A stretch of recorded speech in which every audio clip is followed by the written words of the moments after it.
football threw at us a curveball today because we were kind of at the point where we accepted the reality that the Eagles had one suitor for Carson Wentz and that until March 17, when the deal officially can be done, there was no reason for either side to move toward the bottom line. Apparently, both sides became sufficiently exasperated with the uncertainty, and they decided to get the deal done. And they did get the deal done. As of March 17 at 4 p.m. Eastern, Carson Wentz will be traded to the Indianapolis Colts for a 2021 third-round pick and a second-round pick in 2022 that becomes a first-rounder if Carson Wentz participates in 75% of the snaps on offense or 70% plus they make it to the playoffs, which creates an intriguing donut hole that if they stink near the 75% mark of the season, maybe they tell Carson Wentz to take a seat so they don't have to give up a first-round pick for 2022. But look, I'm not surprised by any of this. I'm not surprised it's the Colts. I'm not surprised that it isn't a huge haul in return. And I am just a little bit surprised that they found a way to get the deal done with just about 4 weeks to go until the deal can be official, Charean. Yeah, Mike, it's surprising, but it's not surprising. And you think back to a year, maybe 5 years ago, however long you want to go back, these quarterback deals are unprecedented. I mean, we used to see quarterbacks be drafted in the first round, and they were with that team until they could no longer play, whether that was they just were terrible or they retired or they got hurt or whatever the situation may be. But we just didn't see this kind of deals for top-level quarterbacks or what we think can be top-level quarterbacks or who have shown they have been top-level quarterbacks at one point. But guys who are still in the prime of their careers, who are either young 30s like Matthew Stafford or late 20s, as is the case of Carson Wentz. And so I think that's why it's surprising is just this shift of so much quarterback movement. Even Tom Brady last year and Phillip Rivers leaving as free agents. You didn't see that a whole bunch in the past. And we're just seeing quarterbacks move around now. It's a different day, a different game, a different time, Mike. I think a big part of it, too, is that as more and more young quarterbacks come into the sport and pan out, for whatever reason, they're more prepared or the game is more prepared for them. The coaches are more flexible about doing the things that the young quarterbacks did well at college instead of saying, we're going to take this guy and make him into a quarterback who runs a different system than what he ran in college. It's all about finding the things that he can do, coaching him up quickly, and getting him to reach his potential sooner rather than later. We see a higher success rate for young quarterbacks, especially first rounders, makes it easier to say we're going to move on from Carson Wentz. We feel good enough about Jalen Hurts that we can move on from Carson Wentz. Maybe the Eagles think they can find somebody with the 6th overall pick in the draft this year who could come in and be that other quarterback to Jalen Hurts. One thing they learned through the Carson Wentz era is you got to have two guys. You got to have two guys. And the Eagles regard backup quarterback as a top 15 position on their roster. So they're not going to stand pat with Jalen Hurts and Nate Sudfeld. They're going to get somebody else, and they've indicated there will be competition for Jalen Hurts. So he hasn't been handed the starting job as of week one. The only thing we know is Carson Wentz won't be one of the guys in competition because Wentz didn't want that. Wentz believed that he should be the unquestioned guy by virtue of the contract that he received. And, it's a strange story. They trade up to get him. They keep him over Nick Foles after the 2018 season when Foles is Super Bowl MVP and then that following year nearly gets them back to the Final Four. And then they give Wentz the big contract. 2 seasons later, here we are. They're doing everything they can to get out from under that contract and moving on from Carson Wentz. It's strange how they got there. But in past years, I agree with you. There wouldn't even be a conversation about moving Carson Wentz. You keep him because once you have a guy who has shown he can play like that, you don't let him go because you never know when the next one is coming along. It seems like there's always a next one coming along in today's NFL. And it's funny, Mike, if you think back even a year ago, they didn't have Jalen Hurts on their roster, right? We would have thought this was crazy even a year ago before they drafted Jalen Hurts. And I think the Jalen Hurts second-round pick, using that on him, I think that changed everything for the Eagles. It changed their entire future. It changed everything for Carson Wentz, perhaps led to his loss of confidence, whatever happened there. But something happened this year with Carson Wentz, and now the Colts get a chance to rebuild that. One thing I had forgotten, Mike, and you brought this up, is how much the Eagles paid. And I don't mean in money, because we know they paid a lot in money for Carson Wentz only a couple of years ago. I'm talking about in draft picks. They give up 5 draft picks in 2 different trades to trade up to get this guy number 2 overall.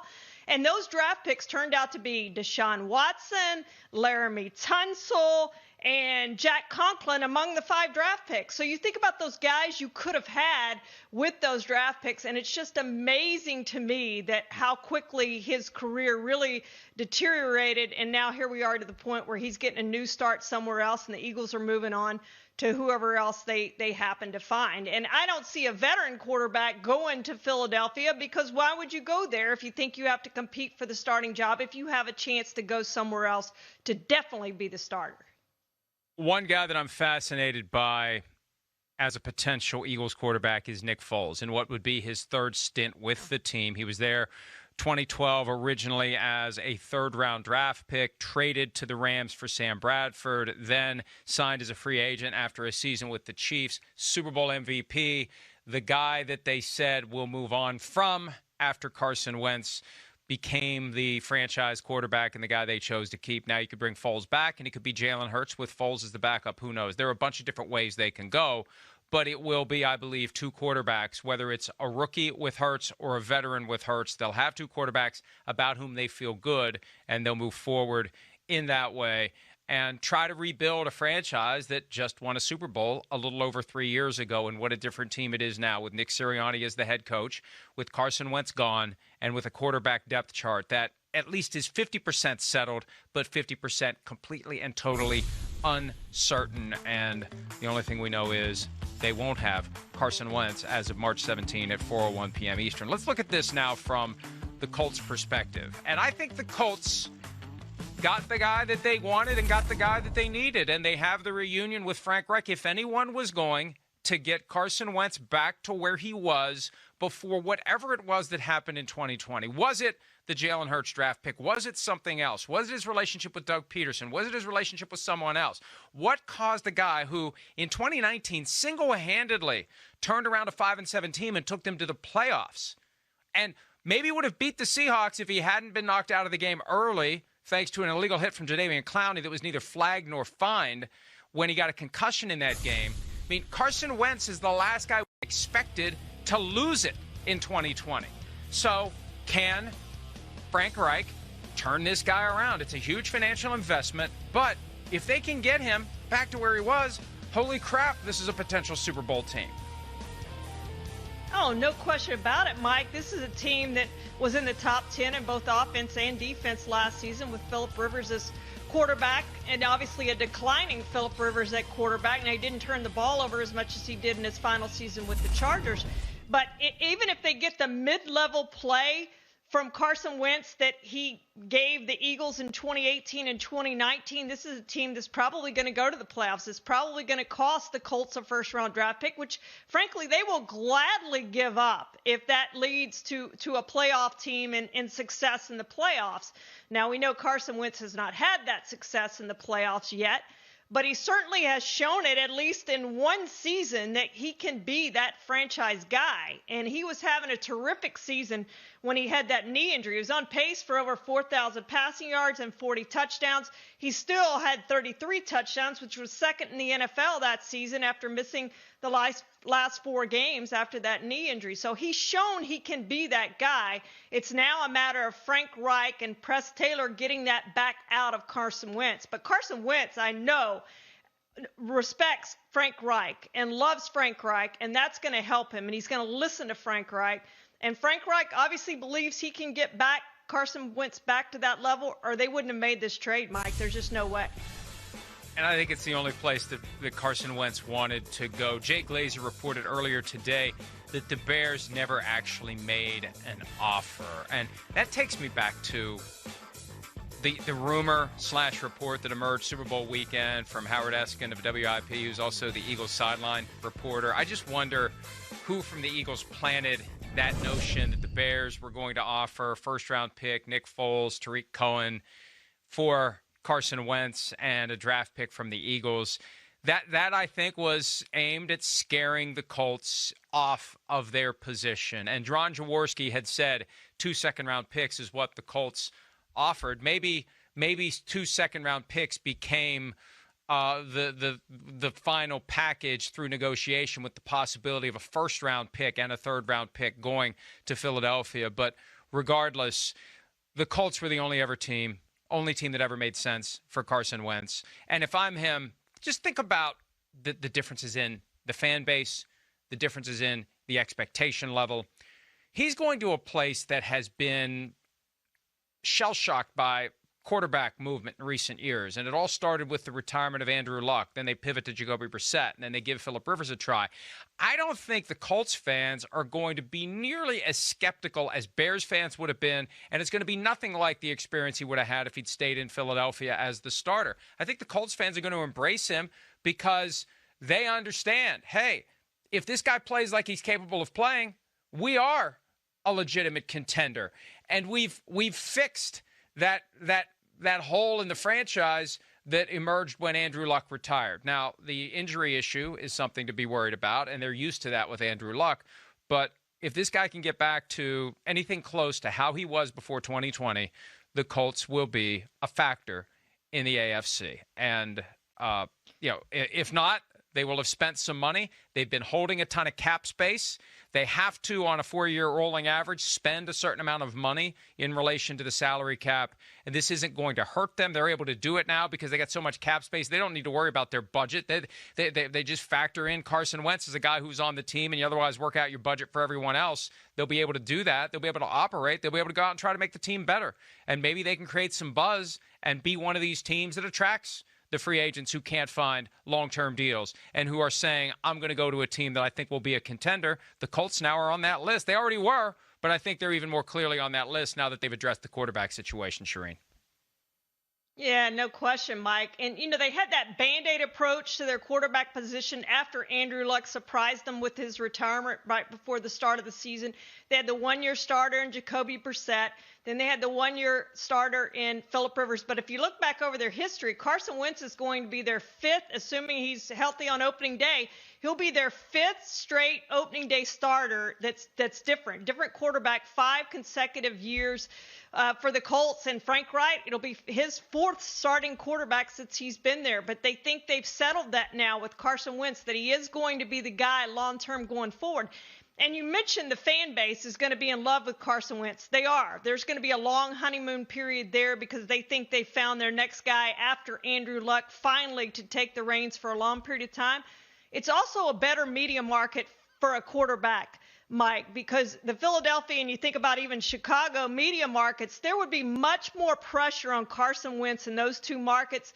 He's going to face a lot less pressure from that standpoint in a smaller media market in Indianapolis. I'm not saying they're not tough. I'm just saying it's a smaller media market.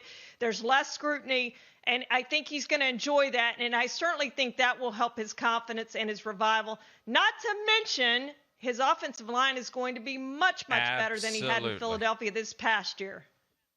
See, one of the things that the Eagles were kind of quietly saying to justify sticking with Carson Wentz, they had 14 different offensive line combinations last year. 14. They were losing guys in the preseason. They were losing guys before training camp. There was no preseason. They were losing guys before training camp even began last year.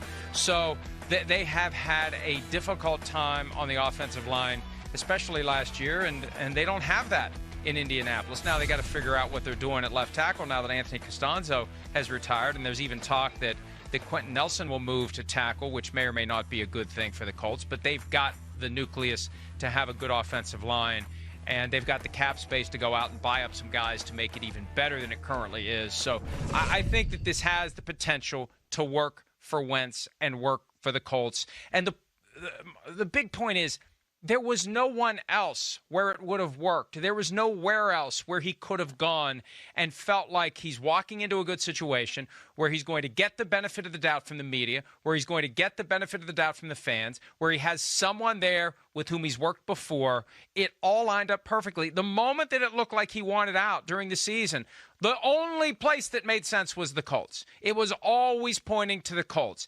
And back to the Eagles, to consider that they got real value for a contract that in their perspective was a hot potato deal. They didn't have to give up net assets to get rid of the contract that has over $40 million guaranteed over the next 2 years. They got something back. That in and of itself is a win.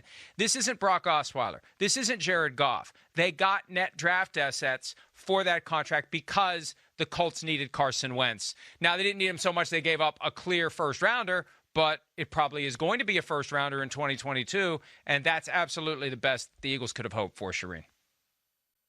Mike, when you consider what they gave up to get him, the bad contract they gave him, they did win a Super Bowl in his time there. I realize he was not the quarterback of the team, but maybe they don't go win the Super Bowl if he doesn't do what he did in the regular season to get them to the playoffs, to give them, some home games there and everything else he did to get them into the playoffs. Was this worth it to draft Carson Wentz and do what they did? Well, I look at it this way. During the period of time that Carson Wentz was on the team, they won the first Super Bowl in franchise history. Yep. So, yes, it was worth it. And he had a key hand in positioning the Eagles for the number one seed in the NFC. If Nick Foles is the wire-to-wire quarterback in 2017, they're not the number one seed, and they're likely not winning the Super Bowl. So, yes, from that perspective, it was worth it. And this gets back to the philosophical debate, and I don't know where I come down in this regard. The quarterback who you hope is going to transform your franchise and be your 15-year starter versus all the stuff you give up to get him, or the stuff that you decline in order to draft him. Whether it was last year, whatever the Bengals said no to from the Dolphins. In hindsight, maybe you do the deal, take Justin Herbert, plus all the other stuff, and you're better off than if you only have Joe Burrow because you get your franchise quarterback and a bunch of extra lottery tickets. That's the question. How sure is a sure thing in the NFL? How many of these franchise quarterbacks actually lead a team to a championship? And is it better to have more of the tickets where you scratch off the silver metallic paint and you see what's under it? Because I'm a firm believer, the more swings you take, the more tickets you scratch, the more likely you are to put together a team that's going to have a solid nucleus instead of putting all the eggs in one basket and hoping that that guy becomes a transcendent player, because it just doesn't happen that often where that one guy becomes the guy. When you say we're either giving up a bunch of stuff to get him or we're saying no to a bunch of stuff we could get to keep him, that guy becomes the savior of the franchise who vaults you to multiple championships. I completely agree with you, Mike. And you look what the Kansas City Chiefs did. They were a really good team that had a chance to win a Super Bowl with Alex Smith at quarterback. I mean, we all liked them. We all thought they had a chance to win it. Yet they traded up to get Patrick Mahomes because they love Patrick Mahomes so much. And you look at the Saints, we're thinking about doing the same thing despite having Drew Brees. Then you look at a team last year, the Lions, who had the third pick overall, could have drafted their future franchise quarterback, but said, nah, we're good. We have Matthew Stafford. A year later, they've moved on from Matthew Stafford, and they're rebuilding with Jared Goff.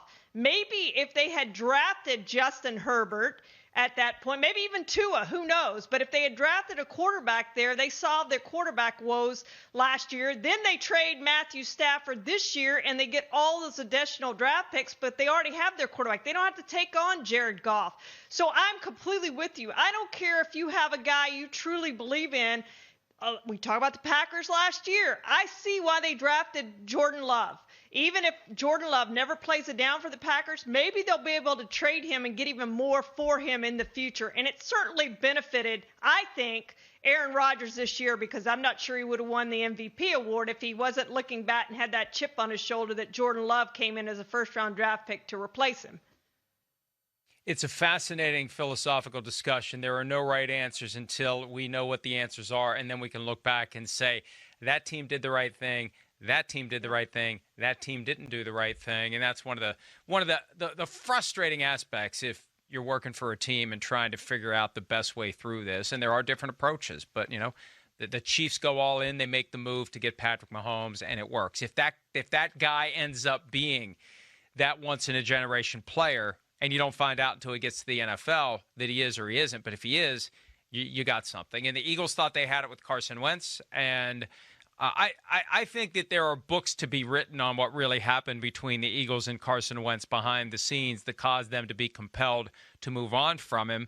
And the real question is, was 2020 an aberration? Was this the equivalent of Ben Roethlisberger's third season in Pittsburgh or Peyton Manning's fourth season in Indianapolis? Both regressed, but both turned it around. The Colts are going to be hoping that he turns it around and that they can not just get back to the playoffs, but win some playoff games. And who knows? Now, the other thing to remember, I feel compelled to say this because we talk about these deals as if they're official. Not official until March 17 at 4:01 p.m. Eastern, and either team can back out. Not that I'm rooting for that, but I do kind of like a little chaos. And just the statistics, right?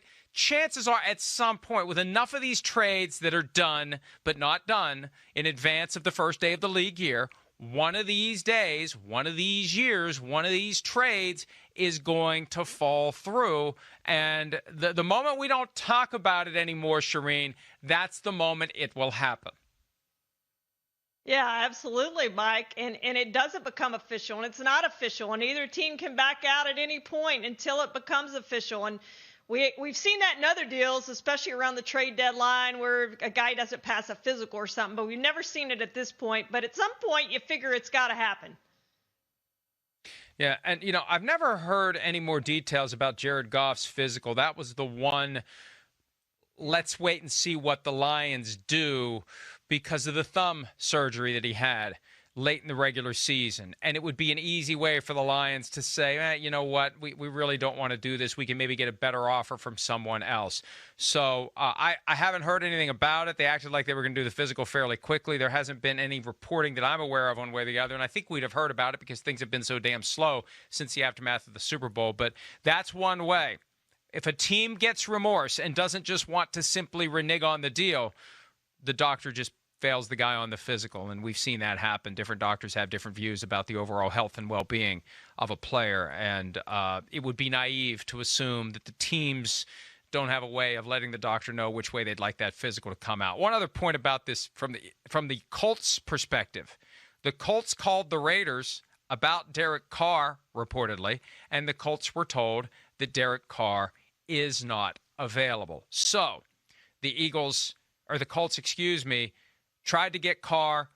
The Raiders didn't even want to have the discussion. So this isn't a situation of engaging in trade talks. They're keeping Derek Carr. They're all in for Derek Carr, and maybe that's their position until they find someone better, and then they make the move, and then Derek Carr would be available, because Mike Mayock always talks about that, the GM of the team. But it sounds like they're still in hang-up-the-phone mode whenever anyone asks about Derek Carr.